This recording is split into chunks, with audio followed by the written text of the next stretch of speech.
People of Reddit, what is the most effed up thing you've ever witnessed? I've actually got a story for this one, so I'll go first. I woke up to see my mom giving my dad CPR surrounded by blood and paramedics. I just finished a long week at school and was looking forward to binge playing some Fallout New Vegas. So I got up early, thinking I'd get a head start on the day, and as I go to leave my room, I see my mom's bedroom door wide open, with a bunch of strangers in bright green vests and blue uniforms surrounding her on the floor as she was giving my dad CPR. You see, my dad had been suffering from a tenacious case of lymphoma, a type of cancer, for a couple of years now, and apparently something ruptured in his sleep as he was vomiting up blood just before he passed out and my mom called the EMTs. It's all kind of a blur, but at some point the EMTs took over and were able to get a pulse back.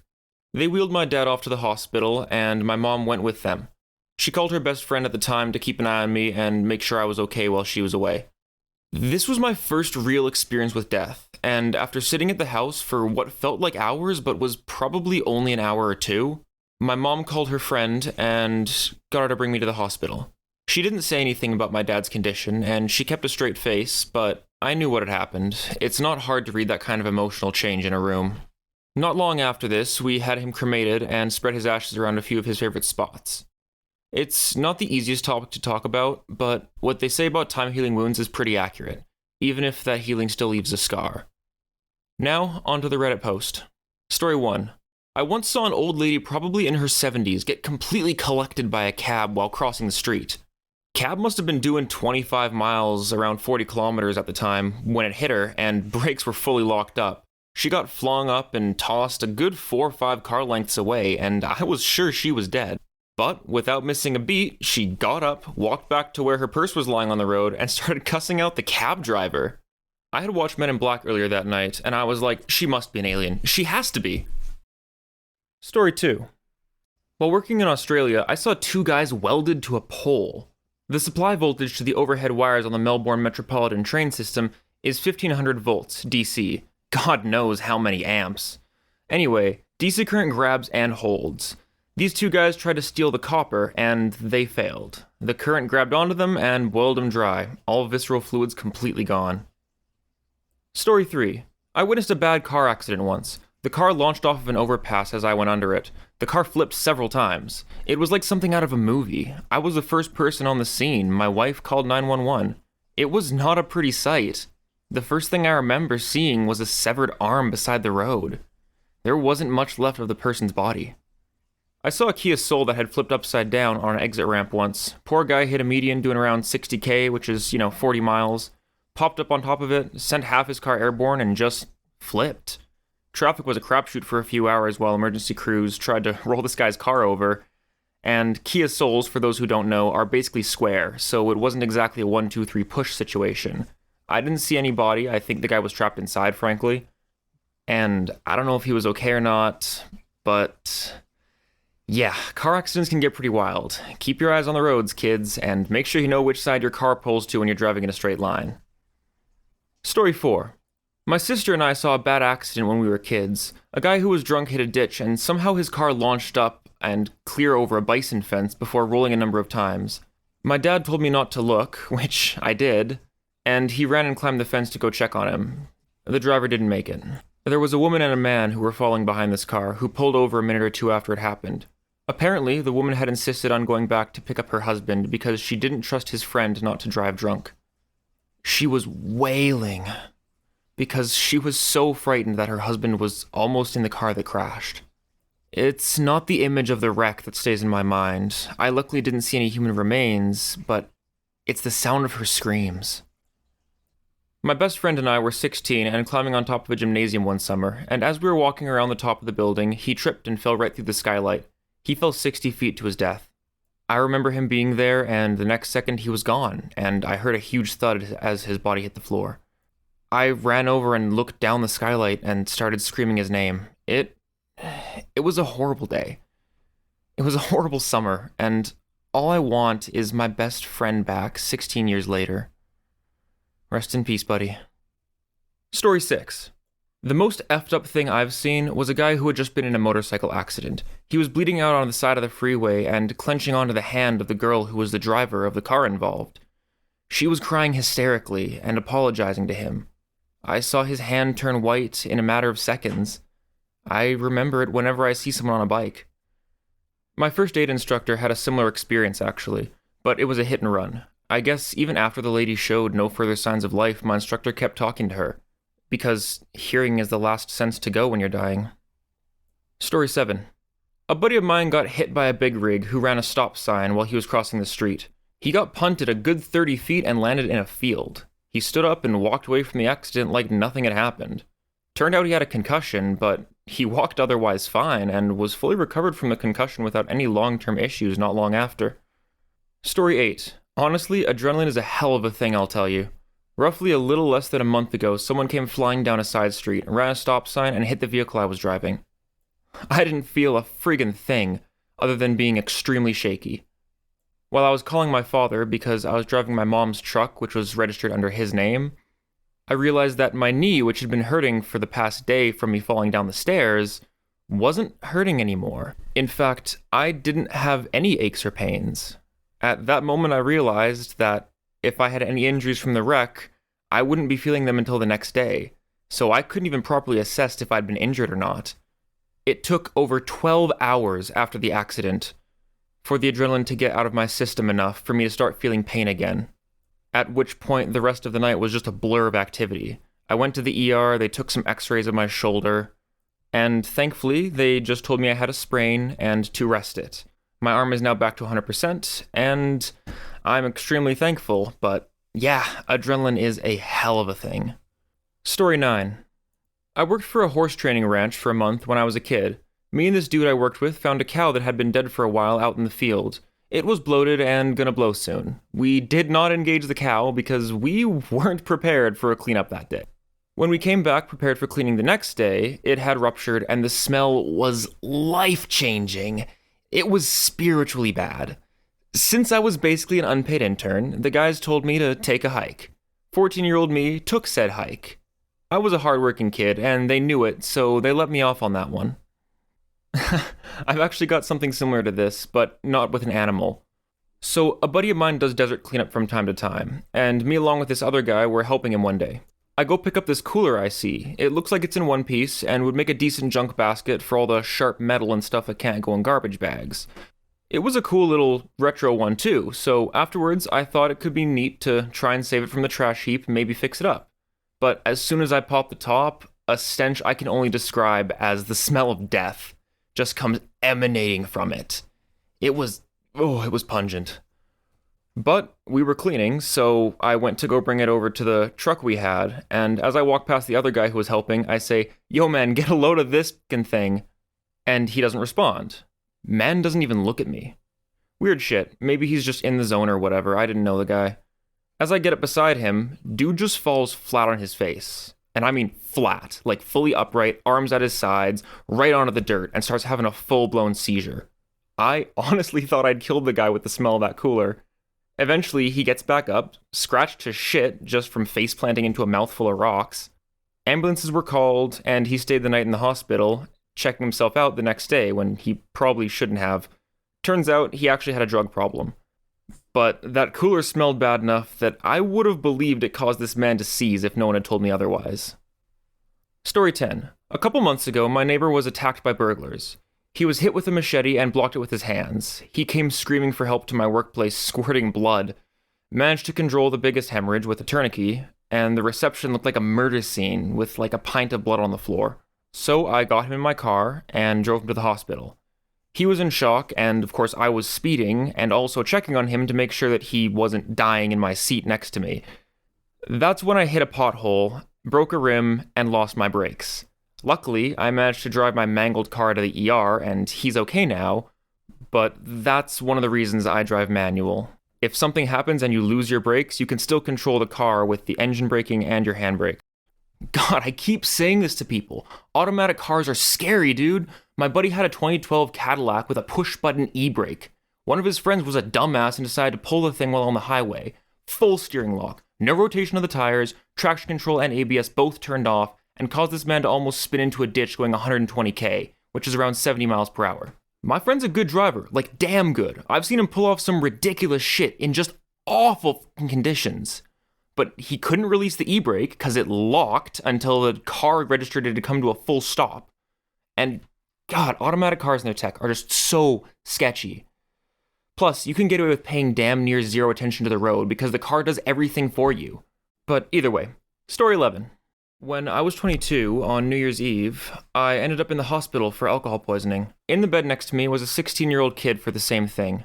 His friends were scared to call for help when he collapsed, so he wasn't transported until hours later when his older brother came home. My blood alcohol content was 0.382. The fatal limit is 0.4. This 16-year-old kid had a BAC just barely below mine. I'm amazed that I made it out okay that day. But this kid didn't. He was brain dead. And as I laid there recovering, I could hear his parents discuss organ donation before he was taken off life support. Story 12. I was in an online gaming community, in a chat with other players. One of them had murdered a 10-year-old girl and had her cut up in Rubbermaid bins all around his house. We later figured out a bunch of us were in a chat talking to him during the time between when she went missing and when she was discovered. The conversation was normal, and none of us had any idea that he was the murderer, or could have been even capable of something like that. Story 13. When I was 12, my mom tried to permanently log out of life by swallowing a bunch of pills. My older sister called my cousin, who was a nurse and just a couple years older than my sister. My cousin's husband had to hold my mom down while my cousin pumped her stomach in the bathroom. I'm 36 now, and the thing I remember the most is the screaming and shouting and cussing coming from my mom while they were holding her down. Seeing and hearing something like that at 12 years old, it'll make you grow up real fast. Story 14. A girl was trying to unalive herself. She broke a window, took a shard, and sliced herself wide open. Then she locked her door and sat against it so her dead weight would keep it closed as people were trying to break in. The others went looking for help to break the door in, and I sat on the other side of the door talking to her, trying to get her to open it, as her blood seeped out from beneath the door. We eventually got the door open and she's still alive as far as I know, but the blood coming out from under the door and knowing she was dying in there, it was a hell of a situation. Story 15. What grenades can do to a human body. I served in Iraq in 2005 and it's not a pretty sight to behold. I can also attest to this. I didn't serve, but I was in cadets. Right out of one of the washrooms in our barracks, there was a sheet of paper talking about a senior cadet who was assembling a 50 caliber mounted machine gun. He was struggling to get one of the pins in, and he didn't have a hammer or other heavy flat object to force it into place, so he grabbed a round that was to be used in firing practice, and used the backside to hammer the pin in. They hit the primer dead on, and the round went off in their hand. The picture at the top of this page on the wall showed what looked like freshly ground beef at a butcher's shop. You wouldn't even know what you were looking at if you didn't read the thing. Story 16. I watched my sister get impaled and killed by a tree.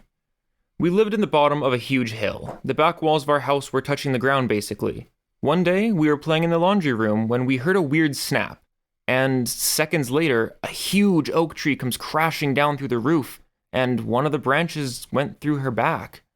She was screaming, but only for like 4 seconds. It was like the air just got sucked out of her. Neighbors came rushing over, and all I remember after that is getting scooped up by one of them and then waking up in the hospital. It's been 17 years. Through therapy and time, I'm more than okay to speak about it. Life goes on, and so must we all. Story 17. I worked IT with law enforcement for 15 years, so I saw a lot of messed up stuff. Had to pull 911 calls where people died while on the line. And I would have to listen to make sure I pulled all the right times, lines, as well as radio traffic. I've had to pull a ton of video from the jail that the department I worked at ran. Was in part of the building one day and I saw an inmate get shanked about 20 feet away from me. Guy was stabbed over a dozen times before the guards got them separated. One of the most messed up times where I had to pull video for an inmate's early parole of the soul was where a guy hanged himself in his cell. Guards were not doing their jobs and checking these inmates' cells every 30 minutes as required, but of course they reported that they were. When I pulled the video, I found out they weren't. Dude hung himself out to dry in his cell for 10 hours before the next shift came in. The guard coming on shift was doing the right thing and checking every cell and inmate to start his shift, so of course, he found him hanging there. Didn't know when it happened, so rushed in to cut him down and start CPR, but dude was already long gone. Guards not doing their rounds got fired, but I was so pissed after pulling that video. Story 18. I once saw a guy fall 40 plus feet. He climbed to the top of a rock climbing wall, then let go thinking he was clipped in. He wasn't. Poor guy broke a lot of bones. He quit climbing after that. He was a really good climber too. Also, once in the hood, I saw a cop run over a dog, then casually drive off in front of a bunch of kids playing on the street. Man, it would have been nice if that IT guy from the last story worked at this police department. Car's camera would have caught every second of that. Some people are just awful. Story 19. I was sitting in a cafe in a busy city center one time. A homeless couple were walking down the street. He had a very unstable and aggressive demeanor. She was scantily clad, and every inch of visible flesh was covered in bruises. She was walking hand in hand with him, looking terrified, holding a bunch of flowers. I can't know for sure what the context of the situation was, but it looked absolutely heartbreaking. The streets were packed with people, but these two had a large, empty bubble of space around them as they went. Story 20. I'm a pilot, and was competing with 2 other teammates during an air race where we fly to specific airports and try to be the fastest. 2 days before this week-long race, one of my teammates came to me crying, saying their significant other, who was also a pilot, was just in a plane crash and isn't responding to texts. All the info we had were news articles. The news articles read, 1 dead, 1 critically injured, and we had no idea which one was which. We spent hours trying to get more info through their friends and family and the news articles. Then, as we were sitting in the hotel lobby, another competitor who was aware of the situation found an article that said, 2 dead after plane crash, and showed it to our teammate. That's when it hit me. They died. They really just died. I watched my teammate read the article headline about 5 times and deny that it was real. They just walked away outside and started crying. A fucking news article had to tell them that their significant other just died. I'll never forget listening to them call the coroner and ask if it was real. Hearing the screams and cries in the hotel room. I never want to watch someone go through those emotions firsthand ever again. Story 21. I grabbed my son the split second we were hit by a speeding car when he got off the school bus. Had I not taken all the impact, he'd be dead. He got a pretty bad concussion from hitting the ground. He lost some adult teeth and had a pretty bad case of road rash. I had to stumble and crawl to him breathless while a bus full of school children were screaming after having just witnessed it. This was December 2021, and thankfully he's alive and thriving. Story 22. My in-law told me about driving around 5 in the morning one time, and it was around Halloween, and they saw a biker who'd gotten in a wreck whose torso was hanging from a road sign. She just thought it was a Halloween decoration until she saw it on the news. Well, I guess that would help with the trauma of witnessing it while driving at least. Ugh. Story 23. The 2 14-year-old girls who got hit by a drug-addled madwoman getting chased by the police. One lived, although I'm not sure what's left of her is worth being called living. The other girl was killed, almost instantly. Her mangled body haunts my dreams and seeps into my waking moments. The other was a 6-year-old boy being run over by a construction vehicle. Mom wasn't paying attention, the vehicle was backing without a spotter. He tried to stop, slid, and wound up with his leg underneath the vehicle. The kid lived, but now he's without a leg. Seeing kids mangled stays with you. Adults being maimed is unpleasant, but kids, you don't forget that. Story 24. Worked in a gas station in the 80s. Some guy came in after midnight and bought a cigarette lighter. He walked outside, went over to one of the gas pumps, pumped gas all over himself, and set himself alight. After I tripped the emergency shutoff for the pumps, me and a customer ran outside. The customer tried to put the fire out on the guy with his jacket, and I used a fire extinguisher on other things that were also on fire. Eventually we succeed, but the guy was seriously burned all over. This was the 80s, so most of his clothes were synthetic fabric, which had melted to his skin. His face was kind of melted too. The ambulance came real quick, and he was taken away. He didn't die, but I never saw him again. I talked to some cops a while later, and they said he was on probation and was protesting about his treatment, so he tried to unalive himself. It kind of reminds me of another story about a Vietnamese Buddhist monk who was protesting treatment of Buddhists by the South Vietnamese government. Man lit himself on fire and sat in the middle of the street. Didn't scream, didn't move, just sat there until his body turned to ash. You can find pictures of it online pretty easily by just searching up monk on fire. I'm not sure if the protest actually did anything, but it was metal as fuck. Story 25. My grandmother had a series of strokes that left her barely coherent. All my so-called family decided they could not help take care of her except my cousin and myself. Bathing and cleaning her as a late teen was traumatic to say the least, but seeing this family just bail because it was hard on them? Screw them. Story 26. As a truck driver, I've seen some pretty nasty stuff out there.